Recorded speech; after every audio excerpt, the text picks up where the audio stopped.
অবশ্যই শুনতে হবে ভাইরা। নবী করিম সাল্লাল্লাহু আলাইহি ওয়াসাল্লাম সম্পর্কে আমরা অধিকাংশ মুসলমানরাই অনেক কিছু জানি না। আল্লাহর নবীকে যদি না জানি তাহলে তাকে মানবো কিভাবে? নবীকে মানা ছাড়া বাঁচার কোনো উপায় আছে ভাইরা? কোনো বাঁচার উপায় নাই। এজন্য আল্লাহ পাক বলছেন, কুল ইন কুনতুম তুহিব্বুনাল্লাহ ফাত্তাবিউনি ইউহিব্বুকুমুল্লাহ। চিৎকার দিয়ে বলি সুবহানাল্লাহ। আল্লাহ পাক বলেন, হে নবী আপনি বলেন, তোমরা যদি আল্লাহর ভালোবাসা পেতে চাও তাহলে তোমরা আমি নবীকে আগে অনুসরণ করো। তাহলে আল্লাহর যদি আমরা ভালোবাসা পেতে চাই ভাইরা, নবীর অনুসরণ করতে হবে।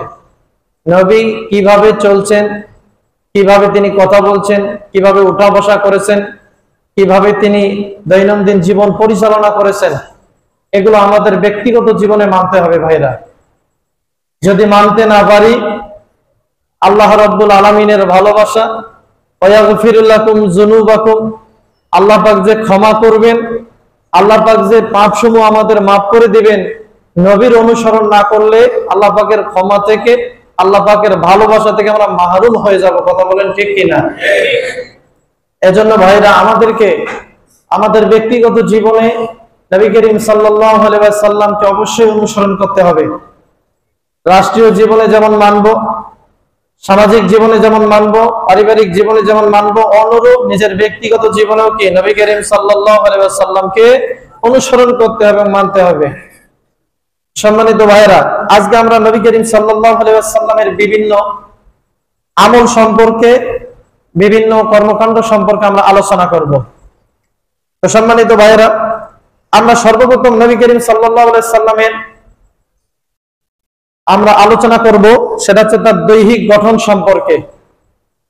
নবী করিম সাল্লাল্লাহু আলাইহি ওয়াসাল্লাম দেখতে কেমন ছিলেন? হাদিসে সব কিছুই বর্ণিত হয়েছে ভাইরা। নবী করিম সাল্লাল্লাহু আলাইহি ওয়াসাল্লাম কি রকম ছিলেন, কি রঙের ছিলেন, কি বর্ণের ছিলেন, লম্বা কি রকম ছিল, সবকিছু হাদিসে বর্ণিত হয়েছে। তো সম্মানিত ভাইরা, নবী করিম সাল্লাল্লাহু আলাইহি ওয়াসাল্লাম শারীরিক দিক থেকে, দৈহিক দিক থেকে তিনি কি রকম ছিলেন? যে তিনি একবারে বেশি লম্বাও ছিলেন না, একবারে খাটো ছিলেন না, মাঝারি গড়নের, মাঝারি অবয়বের ছিলেন নবী করিম সাল্লাল্লাহু আলাইহি ওয়াসাল্লাম। সম্মানিত ভাইরা দেখেন, হযরত আনাস ইবনে মালিক রাদিয়াল্লাহু তাআলা আনহু থেকে হাদিস বর্ণিত, তিনি বলেন যে কানা রাসূলুল্লাহ সাল্লাল্লাহু আলাইহি ওয়াসাল্লাম লাইসা বিত-তাবিলিল বাইনি ওয়ালা বিল কাসীর। নবী করিম সাল্লাল্লাহু আলাইহি ওয়াসাল্লাম একবারে লম্বাও ছিলেন না, একবারে বেটেও ছিলেন না। তাহলে নবী করিম সাল্লাল্লাহু আলাইহি ওয়াসাল্লাম ছিলেন মধ্যম আকৃতির। অনেক সময় দেখা যায় যে অনেক মানুষ আছে এমন লম্বা, দেখতে একটু খারাপ দেখায়, দেখায় না? আবার অনেক মানুষ আছে একবারে বেটে, দেখতে তাকেও কি খারাপ দেখায়। তো নবী করিম সাল্লাল্লাহু আলাইহি ওয়াসাল্লাম এইরকম ছিলেন না, তিনি একবারে মাঝারি গড়নের ছিলেন, যাকে দেখতে এত সুন্দর লাগে, যাকে দেখতে এত মনোরম লাগে, যেটা ধারণার বাইরে ভাইরা। তো নবী করিম সাল্লাল্লাহু আলাইহি ওয়াসাল্লাম তিনি দৈহিক গঠনের দিক থেকে লম্বাও ছিলেন না, খাটোও ছিলেন না, মাঝামাঝি পর্যায়ে ছিলেন। এরপরে নবী করিম সাল্লাল্লাহু আলাইহি ওয়াসাল্লামের গায়ের যে রং, এই রং সম্পর্কে হযরত আনাস রাদিয়াল্লাহু তাআলা আনহু তিনি বলেন, ওয়ালা বিল আবিয়াদিল আমহাক, নবী করিম সাল্লাল্লাহু আলাইহি ওয়াসাল্লাম একবারে সাদা ধবধবেও ছিলেন না, সাদা ধবধবে এইরকম ছিলেন না। ওয়ালা বিল আদামি, এবং বাদামি রঙেরও ছিলেন না। নবী করিম সাল্লাল্লাহু আলাইহি ওয়াসাল্লাম সাদা ধবধবেও ছিলেন না, বাদামি রঙেরও ছিলেন না। এরপরে নবী করিম সাল্লাল্লাহু আলাইহি ওয়াসাল্লাম কি রকম, তার মাথার চুল কি রকম ছিল? ওয়ালা বিল জাহদিল কাতাতি ওয়ালা বিসসাবত। হযরত আনাস রাদিয়াল্লাহু তাআলা আনহু বলেন, নবী করিম সাল্লাল্লাহু আলাইহি ওয়াসাল্লামের মাথার চুলের বর্ণনা দিতে গিয়ে, যে আল্লাহর পয়গম্বরের মাথার চুল একবারে কুকরানো ছিল না, আর একবারে সোজাও ছিল না। সুবহানাল্লাহ বলবেন না? সবটাই কি মাঝামাঝি। খায়রুল উমুরি আওসাতুহা, মধ্যম পন্থাই হচ্ছে সর্বোত্তম পন্থা। এজন্য নবী করিম সাল্লাল্লাহু আলাইহি ওয়াসাল্লামের জীবনের বিভিন্ন দিক দেখবেন ভাইরা, সব ক্ষেত্রে প্রায় আল্লাহর পয়গম্বর মধ্যম পন্থা অবলম্বন করেছেন। আল্লাহ রাব্বুল আলামিন তার চেহারাটাকে এমন করেছেন যে তার মাথার চুল একবারে কুকরানো ছিল না, একবারে কি সোজাও ছিল না। তো সম্মানিত ভাইরা, এরপরে হযরত আনাস রাদিয়াল্লাহু তাআলা আনহু তিনি বলেন যে বাসাল্লাহু তাআলা আলা রাসি 40 সানাতান ফাকামা বিমাক্কাতা 10 সিনিন ওয়া বিল মাদিনাতি 10 সিনিন। এরপর তিনি বলেন নবী করিম সাল্লাল্লাহু আলাইহি ওয়াসাল্লামকে আল্লাহ পাক 40 বছর বয়সে নবুয়তি দান করেন। সুবহানাল্লাহ বলেন। তবে ভাইরা, কিছুদিন আগে আমাদের দেশে একটা বিষয় নিয়ে মানে অনেক আলোচনা সমালোচনা হয়েছে যে নবী করিম সাল্লাল্লাহু আলাইহি সাল্লাম আসলে তিনি 40 বছর বয়সে নবী হয়েছেন না এর আগেও নবী হয়েছেন। এইটা নিয়ে কি অনেক আলোচনা সমালোচনা হয়েছে ভাইরা। আসলে আল্লাহ রাব্বুল আলামিন নবীকে পৃথিবীতে নবী করেই পাঠিয়েছেন। হযরতে ঈসা আলাইহিস সালাম দেখেন, যখন তিনি দোলনায় থাকা অবস্থায় ছিলেন তিনি বলছেন জাআলানি নবিয়্যা, আল্লাহ পাক আমাকে নবী করে পাঠিয়েছেন বলি সুবহানাল্লাহ। তাহলে হযরত ঈসা আলাইহিস সালাম দোলনায় যখন তখন তিনি বলতেছেন আল্লাহ আমাকে নবী করে পাঠিয়েছেন, আর আল্লাহ পাক এই ক্ষেত্রে মাজিদ শিখা ব্যবহার করেছেন, অতীতকালীন শব্দ ব্যবহার করেছেন। তাহলে প্রতীয়মান হয় যে নবী করিম সাল্লাল্লাহু আলাইহি সাল্লাম যে 40 বছর বয়সে নবী হয়েছেন না, তিনি তার জন্মের আগ পর্যন্ত নবী ছিলেন। আল্লাহ পাক তার নবুয়তের স্বীকৃতি দিয়েছেন 40 বছর বয়সে, কিন্তু নবী ছিলেন তিনি আগে থেকেই। তো সম্মানিত ভাইরা, তো আল্লাহ রাব্বুল আলামিন নবী করিম সাল্লাল্লাহু আলাইহি ওয়াসাল্লামকে 40 বছর বয়সে নবুয়তি দান করেন। এরপর তিনি বলেন যে আল্লাহর পয়গম্বর মক্কায় 10 বছর এবং মদিনায় 10 বছর অবস্থান করেন এবং 60 বছর বয়সে তিনি ইন্তেকাল করেন। হযরত আনাস রাদিয়াল্লাহু তাআলা আনহু তিনি এই হাদিসটি বর্ণনা করেছেন। তবে ভাইরা, আরো অনেক অন্যান্য হাদিস আছে যেখানে নবী করিম সাল্লাল্লাহু আলাইহি সাল্লাম মক্কায় 13 বছর ছিলেন। এটা প্রতীয়মান হয় আসলে নবী করিম সাল্লাল্লাহু আলাইহি সাল্লাম মক্কায় 13 বছরই ছিলেন। তিনি নবুয়তি জীবন মক্কায় 13 বছর অতিবাহিত করেছেন আর মদিনায় 10 বছর, মোটে 23 বছর। এখানে হযরত আনাস রাদিয়াল্লাহু তাআলা আনহু তিনি দশকের যে সংখ্যা সেটাই শুধু উল্লেখ করেছেন, দশকের পরে যে 3 আছে এইটা তিনি উল্লেখ করেন নাই। তো সম্মানিত ভাইরা, এরপরে তিনি বলেন ওয়ালাইসা ফি রাসিহি ওয়া লিহিয়াতি 20 শা'রাতান বাইদা। এরপরে নবী করিম সাল্লাল্লাহু আলাইহি ওয়াসাল্লামের মৃত্যুর সময় তার চুল এবং দাড়ি মোবারকের মাত্র 20টি সাদা হয়েছিল। চুল আর দাড়ি মাত্র 20টা সাদা হয়েছিল, অর্থাৎ পেকে গিয়েছিল। সম্মানিত ভাইরা, এই বর্ণনাটি আরো বিভিন্ন বর্ণনা এসেছে। অন্যান্য বর্ণনা এসেছে যে নবী করিম সাল্লাল্লাহু আলাইহি সাল্লামের মাথার চুল এবং দাড়ি পেকেছিল মাত্র 17টি। আবার কেউ কেউ বর্ণনা করেছেন 18টি, আবার কেউ কেউ বর্ণনা করেছেন 14টি। তো যাই হোক, এক একজন এক এক সময়ে নবী করিম সাল্লাল্লাহু আলাইহি সাল্লামকে দেখেছেন, সেই অবস্থার আলোকে তারা এই হাদিসগুলো বর্ণনা করেছেন। তো হযরতে আবু বকর রাদিয়াল্লাহু তাআলা আনহু তিনি নবী করিম সাল্লাল্লাহু আলাইহি সাল্লামকে প্রশ্ন করেছিলেন, ইয়া রাসূলুল্লাহ, আপনার মাথার চুল আর আপনার দাড়ি পাকলো কেন? আপনার চুলে শুভ্রতা দেখা দিচ্ছে, আপনার দাড়িতে শুভ্রতা দেখা দিচ্ছে। আল্লাহর পয়গম্বর হযরত আবু বকর রাদিয়াল্লাহু তাআলা আনহুকে বলছে যে আবু বকর, আমার মাথার চুল আর দাড়ি পাকছে এই কারণে যে সূরা ওয়াকিয়া, সূরা শামস কি তাকবীর, তারপর সূরা নাবা, এই সূরাগুলো যখন নাজিল হয়েছে আর এগুলো যখন আমি তেলাওয়াত করি, এগুলোতে আল্লাহ পাক কিয়ামতের যে বিভীষিকাময় অবস্থা বর্ণনা করেছেন, এই সূরাগুলো তেলাওয়াত করার কারণে, এই সূরাগুলো পড়ার কারণে আমার মাথার চুল পেকে গেছে। পরকালের ভয়ে, পরকালের চিন্তায় আমার মাথার চুল পেকে গেছে। সম্মানিত ভাইরা, নবী করিম সাল্লাল্লাহু আলাইহি ওয়াসাল্লাম তিনি যখন মৃত্যুবরণ করেন তার মাথার চুল পেকেছিল কয়েকটা। এরপরে তিনি ছিলেন গৌর বর্ণের। হযরত আনাস ইবনে মালিক রাদিয়াল্লাহু তাআলা আনহু তিনি ওই হাদিসটি বর্ণনা করেন। তিনি বলেন, কানা রাসূলুল্লাহ সাল্লাল্লাহু আলাইহি ওয়াসাল্লাম রাবাতাল লাইসা বিত-তাবিল ওয়ালা বিল-কাসির হাসান আল-জিসমি ওয়া কানা শা'রুহু লাইসা বিজাদিন ওয়ালা সাবতিন আসমার আল-লাউনা ইযা মাশিয়া ইযা মাশায়াতা কাফাউ। হযরত আনাস রাদিয়াল্লাহু তাআলা আনহু তিনি বলেন যে নবী করিম সাল্লাল্লাহু আলাইহি ওয়াসাল্লাম হাসান আল জিসম, তার চেহারাটা খুবই আকর্ষণীয় ছিল, চেহারাটা খুব সুন্দর ছিল, মানে যে কেউ দেখলেই নবী করিম সাল্লাল্লাহু আলাইহি সাল্লামের প্রতি আকৃষ্ট হয়ে পড়তো, এতটা সুন্দর চেহারা। ভাইরা আমার, নবী করিম সাল্লাল্লাহু আলাইহি সাল্লামের চেহারা এত সুন্দর ছিল যে এমন অনেক কাফের যারা আল্লাহর পয়গম্বরের চেহারা দেখে ইসলাম গ্রহণ করেছে। এরপর হযরত আনাস রাদিয়াল্লাহু তাআলা আনহু তিনি বলেন, আসমারাল লাউন, তার শরীরের রং ছিল গৌর বর্ণের, মানে না একবারে সাদা না একবারে বাদামি, লাল এবং সাদা এই বর্ণের ছিলেন নবী করিম সাল্লাল্লাহু আলাইহি সাল্লাম। দেখবেন আমাদের সমাজে কিছু মানুষ আছে লাল ফর্সা, লাল ফর্সা মানুষ আছে না? লাল ফর্সা মানুষগুলো হয় খুব সুন্দর, এই রংটা সবচেয়ে সুন্দর রং।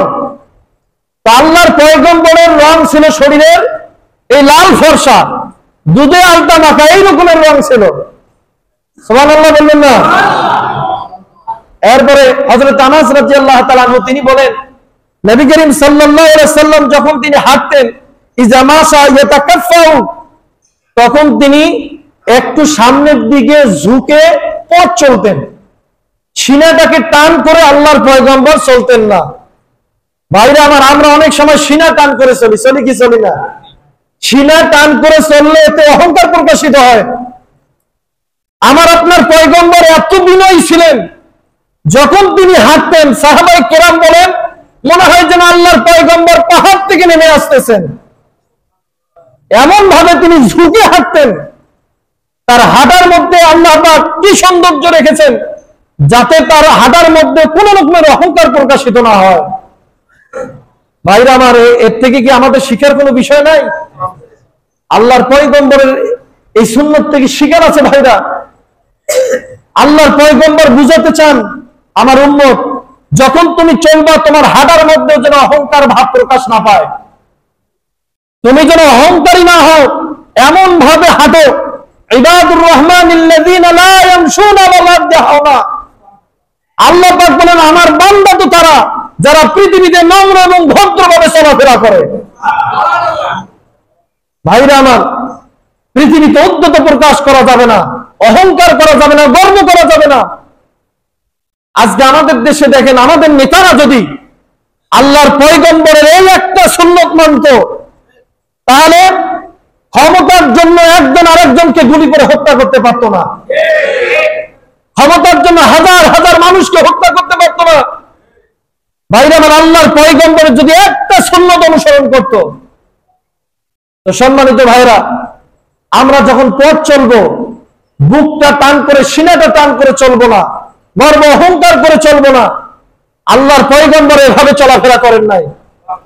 সম্মানিত ভাইরা, এরপর দেখেন হযরতে বারা ইবনে আযিব রাদিয়াল্লাহু তাআলা আনহু তিনি হাদিসটি বর্ণনা করেছেন। তিনি বলেন, কানা রাসূলুল্লাহ সাল্লাল্লাহু আলাইহি ওয়াসাল্লাম রাজুলান মারবুআন বাইদানা বাইনাল মানকিবাইনি। হযরতে বারা ইবনে আযিব রাদিয়াল্লাহু তাআলা আনহু তিনি বলেন যে নবী করিম সাল্লাল্লাহু আলাইহি ওয়াসাল্লাম এমন একজন ব্যক্তি ছিলেন, তিনি ছিলেন মধ্যম আকৃতির ব্যক্তি এবং তার দুই কাঁধের যে মধ্যবর্তী যে অংশটা আছে এইটা অত্যন্ত চওড়া ছিল এবং লম্বা ছিল। বলি সুবহানাল্লাহ। দুই কাঁধের মধ্যবর্তী যে জায়গা এটা ভাইরা চওড়া ছিল আল্লাহর পয়গম্বরের। এজন্য নবী করিম সাল্লাল্লাহু আলাইহি সাল্লামের সিনাটা চওড়া ছিল, পেটটা ছিল ছোট, সিনাটা ছিল চওড়া। এজন্য দেখবেন আলেম, এমন অনেক আলেম আছে যে যাদের সিনা খুব চওড়া, পেট নাই, পেট ছোট, সিনা অনেক বড় চওড়া। কারণ আল্লাহর পয়গম্বরের সুন্নতের উপরে তারা আমল করেছে। আল্লাহর পয়গম্বরের সুন্নতের উপরে আমল করার কারণে আল্লাহর পয়গম্বর যে আল্লাহ পাক তাকে যে রকমের শরীর দান করেছেন, আল্লাহ পাক ওই রকমের শরীর, ওই রকমের বক্ষ অনেক আলেমদেরকে আল্লাহ পাক দিয়েছিলেন। আমরা দেখেছি আল্লামা দেলাওয়ার হোসেন সাইদিকে, দেখি নাই? আপনারা সরাসরি দেখছেন কিনা জানি না, আমি তো সরাসরি দেখেছি। এখানে গুলমন্ডাও দেখেছি, রাজশাহীতে যখন আমি পড়াশোনা করতাম তখনও দেখেছি খুব নিকটে। আমি একটা জিনিস খেয়াল করে দেখেছি যে ওনার যে সিনাটা এটা খুব চওড়া ছিল একবারে প্রশস্ত ছিল, পেট নাই বললেই চলে। আল্লাহর পয়গম্বরের সিনা মোবারক এই রকমের ছিল ভাইরা। আল্লাহর পয়গম্বরের দুই কাঁধের মধ্যবর্তী জায়গাটা স্থান এই রকমের প্রশস্ত ছিল। সম্মানিত ভাইরা, আল্লাহর পয়গম্বর বলছেন আল উলামা ওয়ারাসাতুল আম্বিয়া, আলেমরা হচ্ছে নবীদের ওয়ারিস। নবীদের ওয়ারিস, নবীরা কোনো দিনার রেখে যান না, কোনো ধন সম্পদ রেখে যান না, নবীরা রেখে যান এলেম। নবীরা রেখে যান এলেম। এই এলেমের ধারক বাহক হচ্ছেন আলেমরা, যার কারণে আল্লাহ পাক নবীর যে অবয়ব সেটা আলেমদের ভিতরে দিয়ে থাকেন। সম্মানিত ভাইরা, নবী করিম সাল্লাল্লাহু আলাইহি সাল্লাম এরপরে দেখেন তার মাথার চুল কি রকমের ছিল। আজিম আল জুম্মাতি ইলা শাহনাতি উযুনাইহিল ইউসরা। হযরত বারা ইবনে আযিব রাদিয়াল্লাহু তাআলা আনহু তিনি বলেন যে নবী করিম সাল্লাল্লাহু আলাইহি ওয়াসাল্লামের যে চুল মোবারক এটা তার কান পর্যন্ত নেমে আসতো, কানের লতি পর্যন্ত। কানের লতি পর্যন্ত নবী করিম সাল্লাল্লাহু আলাইহি সাল্লামের চুল নেমে আসতো। তবে নবী করিম সাল্লাল্লাহু আলাইহি সাল্লাম সব সময়, অধিকাংশ সময় তিনি কানের লতি বরাবর চুল রাখতেন, অধিকাংশ সময়। এরপরে থেকে থেকে লতি কানের লতির নিচ পর্যন্ত রাখতেন। আবার কখনো নবী করিম সাল্লাল্লাহু আলাইহি সাল্লাম চুল রাখতেন কাঁধ পর্যন্ত। সুবহানাল্লাহ বলবেন না ভাইরা আমার? নবী করিম সাল্লাল্লাহু আলাইহি সাল্লাম যে কানের লতি পর্যন্ত চুল রাখতেন, এইটাকে আরবিতে বলা হয় জিন্নাতুন। এটাকে কি বলা হয়? জিন্নাহ। এরপরে নবী করিম সাল্লাল্লাহু আলাইহি সাল্লাম আরেকটু তিনি যখন এইটাকে বলা হয় লিম্মা। এরপরে আরেকটু যদি বেশি করে চুল রাখতেন এই কানের লতির নিচ পর্যন্ত, এইটাকে বলা হয় অফরা। আর একবারে কাঁধ পর্যন্ত যদি চুল রাখতেন এইটাকে বলা হয় জিম্মা। তো নবী করিম সাল্লাল্লাহু আলাইহি সাল্লাম এই তিন প্রকারের চুল রাখতেন ভাইরা। আর কানের লতি পর্যন্ত এই চুলটা তিনি সবসময় রাখার চেষ্টা করতেন। তো সম্মানিত ভাইরা, এরপরে তিনি বলেন আলাইহি হুল্লাতুন হামরা। নবী করিম সাল্লাল্লাহু আলাইহি সাল্লামকে আমি দেখলাম একদিন যে তিনি একটা লাল চাদর এবং একটা লাল লুঙ্গি পরেছেন, লাল। তবে ভাইরা লালের আবার প্রকার আছে না নাই? একবার উজ্জ্বল লাল যেটা, এই কালারটা ব্যবহার করা যাবে না। নবী করিম সাল্লাল্লাহু আলাইহি সাল্লাম যে লালটা পরেছেন এটা উজ্জ্বল না, রক্তবর্ণ না। এই লালটা হচ্ছে ডোরা কাটা লাল। এই লালটা কি? ডোরা কাটা। তো নবী করিম সাল্লাল্লাহু আলাইহি সাল্লাম এই রকমের একটা চাদর এবং একটা লুঙ্গি পরেছেন। হযরত বারা রাদিয়াল্লাহু তাআলা আনহু তিনি বলেন মা রাআইতু শাইয়ান কাত আহসানা মিনহু। আল্লাহর পয়গম্বর এই যে পোশাকটা পরেছেন, আল্লাহর পয়গম্বরের মতো এত সুদর্শন চেহারা, এত সুন্দর চেহারার মানুষ আমার জীবনে আর কখনোই দেখি নাই। চিৎকার দিয়ে বলুন সুবহানাল্লাহ। তো সম্মানিত ভাইরা, নবী করিম সাল্লাল্লাহু আলাইহি সাল্লাম কত সুন্দর ছিলেন, কত সুন্দর ছিলেন ভাইরা। এরপরে দেখেন নবী করিম সাল্লাল্লাহু আলাইহি সাল্লামের চেহারা মোবারক কি ছিল ভাইরা। সাহাবায়ে কেরাম বলেন, হযরত আয়েশা রাদিয়াল্লাহু তাআলা আনহা তিনি বলেন যে আল্লাহর পয়গম্বরের দিকে যখন আমি তাকাইতাম আমার কাছে মনে হইতো যে আল্লাহর পয়গম্বরের চেহারা মোবারক পূর্ণিমার রাতের যে চাঁদ, এই পূর্ণিমার রাতের চাঁদের থেকে নবী করিম সাল্লাল্লাহু আলাইহি সাল্লামের চেহারা মোবারক আমার কাছে সুন্দর মনে হতো। সুবহানাল্লাহ। আমি চাঁদের দিকে একবার তাকাইতাম, একবার বিশ্ব নবীর দিকে তাকাইতাম, চাঁদের দিকে তাকাইতাম, নবীর দিকে তাকাইতাম। এরপরে আমি তুলনা করে দেখতাম ওই চাঁদের থেকে আমার পয়গম্বর সুন্দর। চিৎকার দিয়ে বলি সুবহানাল্লাহ। সম্মানিত ভাইরা, নবী করিম সাল্লাল্লাহু আলাইহি সাল্লাম হচ্ছেন পৃথিবীর সর্বশ্রেষ্ঠ সুন্দর মানুষ। তার মতো সুন্দর মানুষ আর নাই। হযরত ইউসুফ আলাইহিস সালাতু ওয়াস সালাম আমরা সকলেই জানি তিনি কত সুন্দর ছিলেন, কিন্তু হযরত ইউসুফ আলাইহিস সালাতু ওয়াস সালামের থেকে হাজার হাজার গুণ সুন্দর হচ্ছে বিশ্বনবী জনাবে মুহাম্মদ রাসূলুল্লাহ সকলে বলি সাল্লাল্লাহু আলাইহি ওয়াসাল্লাম। সম্মানিত ভাইরা, এরপর দেখেন নবী করিম সাল্লাল্লাহু আলাইহি সাল্লামের হাতের তালু, হাতের আঙ্গুলগুলো কি রকম ছিল ভাইরা। হযরত আলী রাদিয়াল্লাহু তাআলা আনহু তিনি হাদিসটি বর্ণনা করেন, তিনি বলেন যে লাম ইয়াকুন নবী সাল্লাল্লাহু আলাইহি ওয়াসাল্লাম বিতাবিল ওয়ালা বিল কাসীর শাসনুল কাফাইন ওয়াল কদামাইন। হযরত আলী রাদিয়াল্লাহু তাআলা আনহু তিনি বলেন যে নবী করিম সাল্লাল্লাহু আলাইহি ওয়াসাল্লামের দুই হাতের তালু মোবারক এবং দুই পায়ের তালু মোবারক এবং হাতের যে আঙ্গুলগুলো এইগুলো মাংসল ছিল, এগুলো মাংসে পরিপূর্ণ ছিল। বলি সুবহানাল্লাহ। ভাইরা আমার, হাতের তালু মাংসে পরিপূর্ণ ছিল, ভরা ছিল। পায়ের তালু মোবারক মাংসল ছিল। যে আঙ্গুলগুলো ছিল এগুলো একটু মোটা মোটা ছিল, মাংসল ছিল। এরপরে হযরতে বারা রাদিয়াল্লাহু তাআলা আনহু তিনি বলেন নবী করিম সাল্লাল্লাহু আলাইহি ওয়াসাল্লামের মাথার বর্ণনা দিতে গিয়ে বলেন যে ওয়াদাখমুর রাস, নবী করিম সাল্লাল্লাহু আলাইহি ওয়াসাল্লামের মাথা মোবারক একটু বড় আকৃতির ছিল। আল্লাহর পয়গম্বরের মাথা মোবারক বড় ছিল ভাইরা, তুলনামূলক বড় ছিল। এরপরে ওয়াদাখমুল তারাদিস, এরপরে নবী করিম সাল্লাল্লাহু আলাইহি ওয়াসাল্লামের হাত এবং পায়ের যে জোড়াগুলো ছিল ভাইরা, এই যে জোড়াগুলো, এই জোড়াগুলো মোটা মোটা ছিল, মোটা মোটা ছিল ভাইরা। তো সম্মানিত ভাইরা, আল্লাহর পয়গম্বরের হাত কিরকম, আঙ্গুল কিরকম, হাতের তালু কিরকম, সবকিছুই হাদিসে বর্ণিত হয়েছে। পৃথিবীর বুকে এমন কোন মানুষ নাই যার শরীরের বর্ণনা এইভাবে পুঙ্খানু রূপে বর্ণিত হয়েছে। আছে কি পৃথিবীতে কোনো মানুষ? নাই ভাইরা। এই নবী সম্পর্কে আমাদের জানতে হবে ভাইরা। আমার নবী কি রকমের ছিল এগুলো আমরা জানি না অনেকে। এরপর দেখেন নবী করিম সাল্লাল্লাহু আলাইহি ওয়াসাল্লামের এই যে বুকে আমাদের অনেকে কি থাকে, পশম থাকে। নবী করিম সাল্লাল্লাহু আলাইহি ওয়াসাল্লামের বক্ষ মোবারকে, এই বক্ষ দেশ থেকে নাভি পর্যন্ত যে পশম কম ছিল, চিকন ছিল। নবী করিম সাল্লাল্লাহু আলাইহি ওয়াসাল্লামের পশমের যে রেখাটা এটা চিকন ছিল, নাভি পর্যন্ত এই রকমের একটা চিকন রেখা ছিল।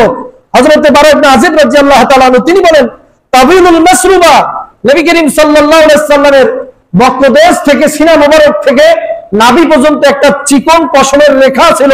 বলি সুবহানাল্লাহ। এরপরে সম্মানিত ভাইরা, নবী করিম সাল্লাল্লাহু আলাইহি ওয়াসাল্লাম তার মুখমণ্ডল কি রকম ছিল, এরপরে তার চক্ষু কি রকম ছিল, তার গোড়ালি কি রকম ছিল, এগুলো হাদিসে বর্ণিত হয়েছে। হযরতে জাবির ইবনে সামুরা রাদিয়াল্লাহু তাআলা আনহু তিনি হাদিসটি বর্ণনা করেন। তিনি বলেন কানা রাসূলুল্লাহ সাল্লাল্লাহু আলাইহি ওয়াসাল্লাম বলি আল ফাম, হযরতে নবী করিম সাল্লাল্লাহু আলাইহি ওয়াসাল্লামের মুখ মোবারক একটু বড় ছিল, একটু মুখ গহ্বর বড় ছিল। আশকাল আইন, নবী করিম সাল্লাল্লাহু আলাইহি ওয়াসাল্লামের চক্ষু মোবারক ডাগর ডাগর চক্ষু ছিল। আশকালুল আইন বলা হয় যে নবী করিম সাল্লাল্লাহু আলাইহি ওয়াসাল্লামের চোখ মোবারকে যে সাদা অংশটা আছে, এই সাদা অংশের মধ্যে কিছু লাল লাল ভাব ছিল, লাল লাল ভাব ছিল নবী করিম সাল্লাল্লাহু আলাইহি ওয়াসাল্লামের চোখ মোবারকের সাদা অংশ ভাইরা। এরপরে মানহুসাল আকিব, এরপরে তিনি বলেন নবী করিম সাল্লাল্লাহু আলাইহি ওয়াসাল্লামের গোড়ালি মোবারকে মাংস কম ছিল, গোড়ালি মোবারকে মাংস কম ছিল, একটু চিকন আকৃতির ছিল। সম্মানিত ভাইরা, এরপরে হযরতে শুবা রাহমাতুল্লাহ আলাইহি তিনি বলেন কুনতুলি সিমাক, আমি হযরতে সিমাক রাহমাতুল্লাহ আলাইহিকে প্রশ্ন করলাম যে মা দলিউল ফাম, হে সিমাক আপনি আমাকে বলেন যে দলিউল ফাম কাকে বলে। হযরতে সিমাক রাহমাতুল্লাহ আলাইহি তিনি বলেন আজিমুল ফাম। দলিউল ফাম অর্থ হচ্ছে বড় মুখ গহ্বর বিশিষ্ট, যে মুখটা তুলনামূলক একটু বড় প্রশস্ত, এইটাকে দলিউল ফাম বলা হয়। এরপরে তিনি বলেন আমি আবার প্রশ্ন করলাম মা আশকালুল আইন, আশকালুল আইন কাকে বলে। হযরতে সিমাক রাহমাতুল্লাহ আলাইহি তিনি বলেন তাবিলু শিক্কিল আইন, দাগের চক্ষু বিশিষ্ট চোখকে আশকালুল আইন বলা হয়। এরপরে আমি আবার বললাম মা মানহুসুল আকিব, এরপরে মানহুসুল আকিব কাকে বলা হয়। হযরতে সিমাক রাহমাতুল্লাহ আলাইহি তিনি বলেন অলিলুল লাহমিল আকিব, যে গোড়ালিতে মাংস কম থাকে এইরকম গোড়ালিকে মানহুসুল আকিব বলা হয়। চিৎকার করে বলি সুবহানাল্লাহ। তো সম্মানিত ভাইরা, নবী করিম সাল্লাল্লাহু আলাইহি ওয়াসাল্লামের যে মুখ মোবারক এটা একটু তুলনামূলক বড় ছিল। এরপরে তার যে চক্ষু মোবারক এটা ডাগর চক্ষু বিশিষ্ট ছিল, বড় বড় একটু তুলনামূলক চোখগুলো বড় বড় ছিল, খুব সুন্দর ছিল। এরপরে নবী করিম সাল্লাল্লাহু আলাইহি ওয়াসাল্লামের গোড়ালি মোবারক একটু তুলনামূলক চিকন ছিল ভাইরা, মাংস কম ছিল। তো সম্মানিত ভাইরা, এরপরে দেখেন নবী করিম সাল্লাল্লাহু আলাইহি সাল্লামের চেহারা মোবারক কি রকম ছিল। হযরত জাবির ইবনে আব্দুল্লাহ রাদিয়াল্লাহু তাআলা আনহু তিনি হাদিসটি বর্ণনা করেন। ভাইরা আপনারা বিরক্ত হচ্ছেন নাকি? হ্যাঁ, বিরক্ত হবেন না, এগুলো আমাদেরকে জানতে হবে। আমরা কোন নবীর আদর্শ মানি ভাইরা, কোন নবীকে অনুসরণ করি, সেই নবী সম্পর্কে আমাদের জানতে হবে। আজকে সেই নবী সম্পর্কে জ্ঞান না থাকার কারণে আজকে আমরা উলট পালট করে বসি, উল্টা ধাল্টা করে বসি ভাইরা। নবী সম্পর্কে জ্ঞান না থাকার কারণে, নবী সম্পর্কে অবশ্যই জ্ঞান রাখতে হবে, প্রত্যেকটা মুসলমানের উপরে আবশ্যক। কারণ কিয়ামত আল্লাহ পাক কবরে যে প্রশ্ন করবেন, নবী সম্পর্কে ধারণা না থাকলে কি জবাব দেব ভাইরা? এজন্য নবী করিম সাল্লাল্লাহু আলাইহি সাল্লাম সম্পর্কে আমাদের জ্ঞান রাখতে হবে। এরপরে দেখেন নবী করিম সাল্লাল্লাহু আলাইহি সাল্লাম কি রকম ছিলেন ভাইরা। হযরত জাবির ইবনে আব্দুল্লাহ রাদিয়াল্লাহু তাআলা আনহু তিনি হাদিসটি বর্ণনা করেন। তিনি বলেন, আন্না রাসূলুল্লাহ সাল্লাল্লাহু আলাইহি ওয়াসাল্লাম قال, নবী করিম সাল্লাল্লাহু আলাইহি সাল্লাম বলেন, উরিদা আলাইয়াল আম্বিয়া, আল্লাহ পাক আমাকে নবীদের চেহারা দেখালেন, নবীদের সমস্ত নবীর চেহারা আল্লাহ পাক আমাকে দেখাইলেন। নবী করিম সাল্লাল্লাহু আলাইহি সাল্লাম বলেন, ফাইজা মূসা আলাইহিস সালাতু ওয়াস সালাম দরবুম মিনার রিজালি কাআন্নাহু মিন রিজালি শানুয়া, আমাকে হযরত মূসা আলাইহিস সালাতু ওয়াস সালামের চেহারা দেখানো হলো। আমি লক্ষ্য করে দেখলাম যে হযরত মূসা আলাইহিস সালাতু ওয়াস সালামের চেহারাটা অনেক মানুষের সাথে মিলে যায়, অনেক মানুষের সাথে মিলে যায়। বনি শানুয়া গোত্রের যে লোকজন রয়েছে, এই বনি শানুয়া গোত্রের লোকজনের চেহারার মতো হযরত মূসা আলাইহিস সালাতু ওয়াস সালামের চেহারা। সুবহানাল্লাহ বলবেন না? এরপরে নবী করিম সাল্লাল্লাহু আলাইহি সাল্লাম বলেন, এরপর আমাকে দেখানো হলো হযরত ঈসা আলাইহিস সালাতু ওয়াস সালামকে। ওয়ারাইতু ঈসা আলাইহিস সালাতু ওয়াস সালাম ফাইজা আকরাবু মান রাআইতু বিহি শাবাহান উরওয়া ইবনে মাসউদ। নবী করিম সাল্লাল্লাহু আলাইহি সাল্লাম বলেন, আমি হযরত ঈসা আলাইহিস সালাতু ওয়াস সালামের দিকে তাকাই দেখলাম হযরত ঈসা আলাইহিস সালাতু ওয়াস সালামের চেহারা হচ্ছে উরওয়া ইবনে মাসউদের মতো। চিৎকার দিয়ে বলি সুবহানাল্লাহ। এরপরে নবী করিম সাল্লাল্লাহু আলাইহি সাল্লাম বলেন, আমাকে দেখানো হলো হযরত ইব্রাহিম আলাইহিস সালাতু ওয়াস সালামকে। আল্লাহর পয়গম্বর হযরত ইব্রাহিম আলাইহিস সালাতু ওয়াস সালামকে আমি দেখলাম, ওয়ারাইতু ইব্রাহিম আলাইহিস সালাতু ওয়াস সালাম শাবাহান ফাইজা আকরাবু মান রাআইতু বিহি শাবাহান সাহিবুকুম ইয়ানি নাফসাহু। নবী করিম সাল্লাল্লাহু আলাইহি সাল্লাম বলেন, ইব্রাহিম আলাইহিস সালাতু ওয়াস সালামের দিকে আমি লক্ষ্য করে দেখলাম হযরত ইব্রাহিম আলাইহিস সালাতু ওয়াস সালামের চেহারা তোমাদের যে সঙ্গী অর্থাৎ আমি রাসূলের মতো হুবহু। চিৎকার দিয়ে বলি সুবহানাল্লাহ। সম্মানিত ভাইরা, হযরত ইব্রাহিম আলাইহিস সালাতু ওয়াস সালামের চেহারা মোবারক এবং নবী করিম সাল্লাল্লাহু আলাইহি সাল্লামের চেহারা মোবারক প্রায় একই ছিল, সেম টু সেম ভাইরা। এরপরে দেখেন নবী করিম সাল্লাল্লাহু আলাইহি সাল্লামের সম্মানিত ভাইরা, হযরত ইব্রাহিম আলাইহিস সালাতু ওয়াস সালামের সাথে শুধু চেহারারই যে মিল ছিল তা না, হযরত ইব্রাহিম আলাইহিস সালাতু ওয়াস সালামের সাথে অনেক দিক দিয়ে মিল ছিল নবী করিম সাল্লাল্লাহু আলাইহি সাল্লামের সাথে। কথা বলেন ঠিক কিনা? দেখেন নবী করিম সাল্লাল্লাহু আলাইহি সাল্লাম এবং ইব্রাহিম আলাইহিস সালাতু ওয়াস সালামের মধ্যে কত মিল ছিল ভাইরা। আচ্ছা আপনারা জানেন হযরত ইব্রাহিম আলাইহিস সালাতু ওয়াস সালামের উপাধি হচ্ছে খলিলুল্লাহ, জানেন কি জানেন না? আর আমাদের নবীর উপাধি কি? হাবিবুল্লাহ। খলিলুল্লাহ আল্লাহর বন্ধু, হাবিবুল্লাহ আল্লাহর বন্ধু। তবে দুইটার মধ্যে পার্থক্য আছে, দুটার মধ্যে কি আছে? পার্থক্য আছে। খলিলের অর্থ হচ্ছে যে আল্লাহর সাথে ভালোবাসা করার জন্য চেষ্টা করে, আর আল্লাহ যার সাথে ভালোবাসা করার জন্য চেষ্টা করে, যার প্রতি ভালোবাসা স্থাপনের জন্য চেষ্টা করে তাকে বলা হয় হাবিব, আর যে আল্লাহর প্রতি ভালোবাসা স্থাপনের চেষ্টা করে তাকে বলা হয় খলিল। চিৎকার করে সুবহানাল্লাহ। তো সম্মানিত ভাইরা, হযরত ইব্রাহিম আলাইহিস সালাতু ওয়াস সালাম তিনি আল্লাহর বন্ধু, নবী করিম সাল্লাল্লাহু আলাইহি ওয়াসাল্লাম আল্লাহর বন্ধু, এই দিক দিয়ে মিল আছে। এরপর আল্লাহ রাব্বুল আলামিন কোরআনে কারীমে নবী করিম সাল্লাল্লাহু আলাইহি ওয়াসাল্লামের ব্যাপারে বলছেন, লাকাদ কানা লাকুম ফি রাসূলিল্লাহি উসওয়াতুন হাসানা, আমার রাসূলের আদর্শের মধ্যেই তোমাদের জন্য কল্যাণ নিহিত রয়েছে বলি সুবহানাল্লাহ। সম্মানিত ভাইরা, আল্লাহ পাক নবী করিম সাল্লাল্লাহু আলাইহি ওয়াসাল্লামের চরিত্রকে যেমন উসওয়াতুন হাসানা বলেছেন, অনুরূপভাবে হযরত ইব্রাহিম আলাইহিস সালাতু ওয়াস সালামের চরিত্র বর্ণনা করতে গিয়ে আল্লাহ রাব্বুল আলামিন বলেন, ক্বাদ কানাত লাকুম উসওয়াতুন হাসানাতুন ফি ইব্রাহিম, আমি আল্লাহ রাব্বুল আলামিন হযরত ইব্রাহিমের আদর্শের মধ্যে তোমাদের জন্য কল্যাণ রেখে দিয়েছি বলি সুবহানাল্লাহ। সম্মানিত ভাইরা, হযরত ইব্রাহিম আলাইহিস সালাতু ওয়াস সালামের ব্যাপারেও আল্লাহ পাক উসওয়াতুন হাসানা ব্যবহার করেছেন এবং নবী করিম সাল্লাল্লাহু আলাইহি সাল্লামের ব্যাপারেও উসওয়াতুন হাসানা ব্যবহার করেছেন। সুবহানাল্লাহ বলবেন না? এরপরে দেখেন সংক্ষেপে বলি ভাইরা, এগুলো তো বিস্তারিত অনেক আলোচনা আছে। এরপরে দেখেন নবী করিম সাল্লাল্লাহু আলাইহি সাল্লাম এবং হযরতে ইব্রাহিম আলাইহিস সালামের আরেকটা মিল হচ্ছে যে দুইজনেই হিজরত করেছেন। দুইজনেই কি করেছেন? হিজরত করেছেন। আল্লাহর পয়গম্বর ইসলামের জন্য হিজরত করেছে, আল্লাহর জন্য হিজরত করেছে, আল্লাহর দ্বীনের জন্য হিজরত করেছে। অনুরূপভাবে আল্লাহর পয়গম্বর হযরত ইব্রাহিম আলাইহিস সালাম আল্লাহর দ্বীনের জন্য হিজরত করেছেন। কথা বলেন ঠিক কিনা? সম্মানিত ভাইরা, এই একটা মিল রয়েছে।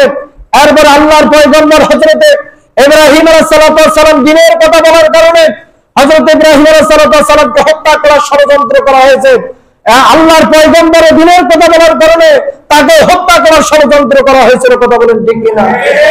সম্মানিত ভাইরা, এই দিক দিয়ে মিল রয়েছে দুইজনের ভিতরে। এরপরে দেখেন হযরত ইব্রাহিম আলাইহিস সালাম তিনিও কাবা ঘর নির্মাণ করেছেন। বিশ্বনবী জনাবে মুহাম্মদ রাসূলুল্লাহ সাল্লাল্লাহু আলাইহি ওয়াসাল্লাম তিনিও কাবা ঘর নির্মাণ করেছেন। করেন কি করেন নাই? হযরত ইব্রাহিম আলাইহিস সালাম কাবা ঘর নির্মাণ করেছেন বুড়ো বয়সে, আর বিশ্বনবী জনাবে মুহাম্মদ রাসূলুল্লাহ সাল্লাল্লাহু আলাইহি ওয়াসাল্লাম কাবা ঘর নির্মাণ করেছেন মাত্র 10 বছর বয়সে। সম্মানিত ভাই, এই দিক দিয়ে বাপদাদার মিল আছে না নাই? এরপরে ভাইরা দেখেন পৃথিবীতে 5 জন নবীর উপরে সবচেয়ে বেশি অত্যাচার এসেছে। কয়জন নবী? 5 জন নবী। এদেরকে উলুল আজমি মিনার রাসূল বলা হয়। 1 নম্বর হযরত নূহ আলাইহিস সালাম, 2 নম্বর হযরত ইব্রাহিম আলাইহিস সালাম, 3 নম্বর হযরত মূসা আলাইহিস সালাম, 4 নম্বর হযরত ঈসা আলাইহিস সালাম এবং 5 নম্বর হচ্ছে হযরত মুহাম্মদ রাসূলুল্লাহ সাল্লাল্লাহু আলাইহি ওয়াসাল্লাম। তো হযরত ইব্রাহিম আলাইহিস সালাম তিনি হচ্ছেন উলুল আজমি মিনার রাসূল এবং নবী করিম সাল্লাল্লাহু আলাইহি ওয়াসাল্লাম হচ্ছেন উলুল আজমি মিনার রাসূল। চিৎকার দিয়ে বলি সুবহানাল্লাহ। এই দিক দিয়ে বাপদাদার মিল আছে না নাই? সম্মানিত ভাইরা, কোরআন হাদিস ঘাটাঘাটি করলে আরো অনেক মিল পাওয়া যায় ভাইরা, অনেক মিল। তো সম্মানিত ভাইরা, সময় শেষ নাকি? আরো 5 মিনিট আছে না?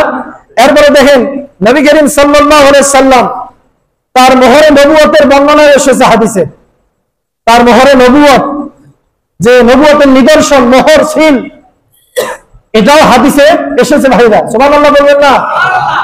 এই মোহরে নবুয়তটা কি রকম ছিল আমাদের জানার মনে চাই কি চাই না? ভাইরা, সবকিছু জানতে হবে ইনশাআল্লাহ। আমরা এগুলো বিস্তারিত আলোচনা করব ধারাবাহিকভাবে। এরপরে দেখেন হযরত জাবির ইবনে সামুরা রাদিয়াল্লাহু তাআলা আনহু তিনি হাদিসটি বর্ণনা করেছেন। তিনি বলেন, হযরত সাইদ ইবনে ইয়াজিদ রাদিয়াল্লাহু তাআলা আনহু তিনি হাদিসটি বর্ণনা করেন। তিনি বলেন, জাহাবাত বি খালাতি ইলা নবী সাল্লাল্লাহু আলাইহি ওয়াসাল্লাম, আমি একবার নবী করিম সাল্লাল্লাহু আলাইহি ওয়াসাল্লামের দরবারে গেলাম আমার খালার সাথে। খালা মানে কি? মায়ের বোন। আমার মায়ের বোনের সাথে আমি নবী করিম সাল্লাল্লাহু আলাইহি ওয়াসাল্লামের দরবারে গেলাম। এরপরে আমার খালা বললেন, ফাকালা ইয়া রাসূলুল্লাহ ইন্না ইবনা উখতি ওয়াজিউন, ইয়া রাসূলুল্লাহ, এই যে আমার বোনের সন্তান, আমার ভাগিনা, এ খুব অসুস্থ, মানে সুস্থ থাকে না। তা আপনি যদি তাকে একটু মাসউদ করে দিতেন, তার মাথা যদি বোলাই দিতেন এবং তার জন্য যদি দোয়া করতেন তাহলে ভালো হতো। তো নবী করিম সাল্লাল্লাহু আলাইহি ওয়াসাল্লাম কি করলেন?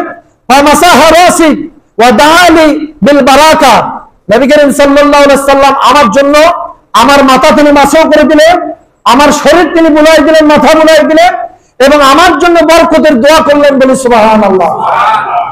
সম্মানিত ভাইরা, দেখেন যে পয়গম্বর হাত দিয়া মাসহ করে দিলে অসুস্থ মানুষ সুস্থ হয়ে যায়, যে পয়গম্বর কোন মানুষের জন্য দোয়া করলে অসুস্থ মানুষ সুস্থ হয়ে যায়, ভাইরা আমার, সেই পয়গম্বরের আদর্শ আমাদেরকে ভালো লাগে না। আদর্শ ভালো লাগে লম্পটদের, আদর্শ ভালো লাগে লেনিনের, আদর্শ ভালো লাগে কার্ল মার্কসের, আদর্শ ভালো লাগে হামিজানি নেতার। যে পয়গম্বরের হাত মোবারক স্পর্শ করলে পরে অসুস্থ মানুষ সুস্থ হয়ে যায়, সেই পয়গম্বরের আদর্শ আমাদেরকে ভালো লাগে না। আচ্ছা বলেন ভাইরা, যে পয়গম্বরের হাত মোবারকের স্পর্শে অসুস্থ মানুষ সুস্থ হয়ে যায়, সেই পয়গম্বরের আদর্শ যদি সমাজে প্রতিষ্ঠিত করা হয় তাহলে অসুস্থ সমাজ সুস্থ হবে কি হবে না? দুর্নীতিবাজ সমাজ সুস্থ হবে কি হবে না? ভাইরা আমার, ইনসাফপূর্ণ সমাজ, ইনসাফপূর্ণ সমাজ হবে কি হবে না? এজন্য ভাইরা আমার, আপনার পয়গম্বরের আদর্শ সবখানেই মানতে হবে। কথা বলেন ঠিক কিনা? এরপরে হযরতে সাইদ ইবনে ইয়াজিদ রাদিয়াল্লাহু তাআলা আনহু তিনি বলেন, ওয়া তাওয়াদ্দা, এরপর নবী করিম সাল্লাল্লাহু আলাইহি ওয়াসাল্লাম ওযু করলেন। এরপরে নবী করিম সাল্লাল্লাহু আলাইহি ওয়াসাল্লাম যে ওযু করলেন, ওযু করার পরে যে পানিটুকু বাকি ছিল সেইটা আমি কি করলাম, ফাশারিবতু মিন উদুহি, সেই পানিটুকু আমি পান করলাম। সুবহানাল্লাহ বলবেন না? ভাইরা আমার, সাহাবায়ে কেরাম নবী করিম সাল্লাল্লাহু আলাইহি সাল্লাম যে উযু করতেন, সেই উযুর যে অবশিষ্ট পানি, সেটার জন্য তারা কারাকারি করতো ভাইরা।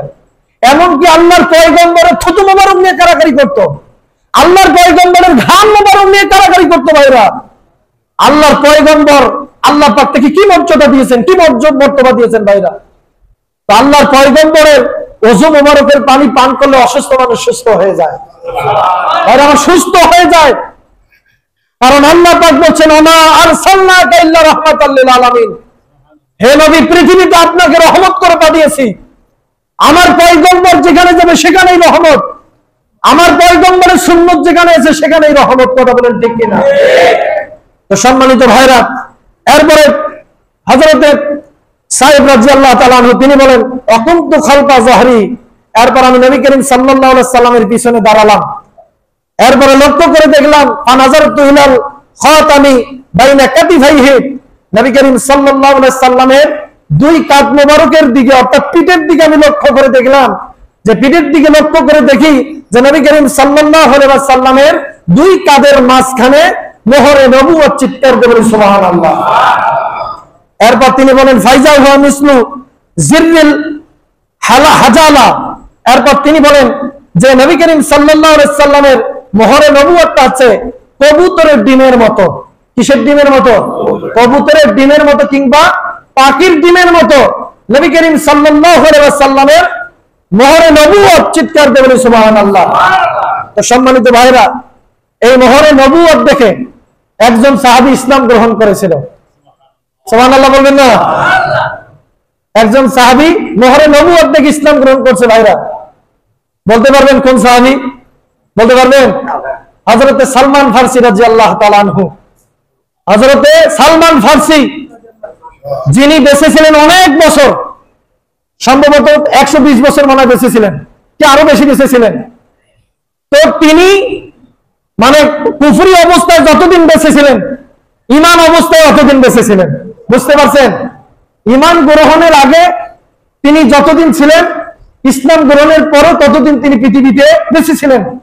এই সাহাবী হযরতে সালমান ফারসি রাদিয়াল্লাহু তাআলা আনহু, তিনি আল্লাহর পয়গম্বরের মোহরে নবুয়ত দেখে কালিমা পড়ে মুসলমান হয়ে গেছেন বলে সুবহানাল্লাহ। তো সম্মানিত ভাইরা, মোহরে নবুয়তের ব্যাপারে আরো অনেক বর্ণনা এসেছে। সময় যেহেতু শেষ, ইনশাআল্লাহ আমরা আরো ধারাবাহিকভাবে আলোচনা করব। যারা 4 রাকাত সুন্নাত পড়েন নাই, সুন্নাত আদায় করে নেন।